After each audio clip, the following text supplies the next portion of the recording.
Rapid action battalion RAB বিলুপ্তির সুপারিশ করেছে বিএনপি। এরই মধ্যে সরকারের পুলিশ সংস্কার কমিটির কাছে এই সুপারিশ করা হয়েছে বলে জানিয়েছেন দলটির স্থায়ী কমিটির সদস্য ও বিএনপির পুলিশ সংস্কার কমিটির প্রধান হাফিজ উদ্দিন আহমেদ। এদিকে প্রভুত্ব নয়, ভারতের কাছ থেকে বাংলাদেশ বন্ধুত্ব চায় বলে মন্তব্য করেছেন বিএনপির স্থায়ী কমিটির আরেক সদস্য গয়েশ্বর চন্দ্র রায়। বিস্তারিত জানাচ্ছেন সিরাত আল মুস্তাকিম।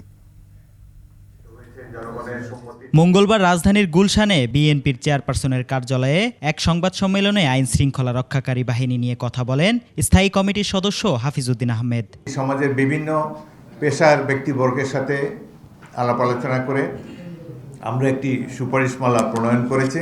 সংবাদ সম্মেলনে র্যাবের নানা কর্মকাণ্ড তুলে ধরা হয়। এই র্যাপিড অ্যাকশন ব্যাটালিয়ন অসংখ্য হত্যাকাণ্ডের সাথে জড়িত। মানবাধিকার লঙ্ঘনের কারণে ইতিমধ্যে আমেরিকা যুক্তরাষ্ট্র কর্তৃক তাদেরকে উপর নিষেধাজ্ঞা জারি করা হয়েছে।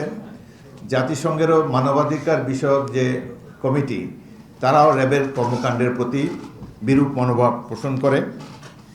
এই সমস্ত কর্মকাণ্ড বিচারণ করে এই কমিটি র্যাবকে বিলুপ্ত করার জন্য সুপারিশ করেছে।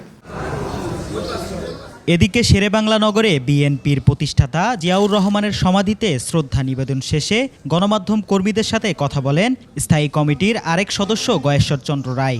বাংলাদেশ ভারত সম্পর্ক নিয়ে মন্তব্য করেন তিনি।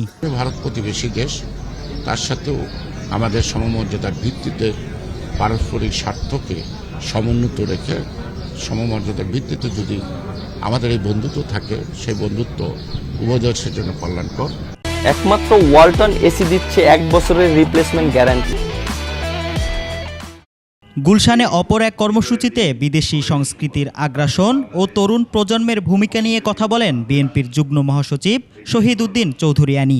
বিদেশি যেই কোনো সাংস্কৃতিক অবস্থান থেকে বের হয়ে আমরা একটা দেশপ্রেমিক বাংলাদেশের সংস্কৃতি তুলে ধরার জন্য এই প্রজন্মকে উদ্বুদ্ধ করার লড়াইয়ে আজকে আমরা ঐক্যবদ্ধ রয়েছি। রাজশাহীর ভুবনমোহন পার্কে দেশীয় পণ্য কিনে হও ধন্য শীর্ষক অনুষ্ঠানে বিএনপির সিনিয়র যুগ্ম মহাসচিব রুহুল কবির রিজভী রাজস্থানের জয়পুর টেক্সটাইলের বেডশিট পুড়িয়ে ভারতীয় আগ্রাসনের প্রতিবাদ জানান। আপনারা নিজেরা কলঙ্কিত, এই কারণে তারা বাংলাদেশের ভাবমূর্তিকে কৃত্রিমভাবে জোর করে বিনষ্ট করার জন্য তারা এই কাজ করছে। বাংলাদেশ ভারতের উপর নির্ভরশীল নয় বলেও মন্তব্য করেন রিজভী। ওরা মনে করেছেন যে আমরা বোধহয় ওদের উপর একবারে নির্ভরশীল, তাদের দ্বারা চলবে না। সিরাত আল মুস্তাকিম, 21 টেলিভিশন, ঢাকা।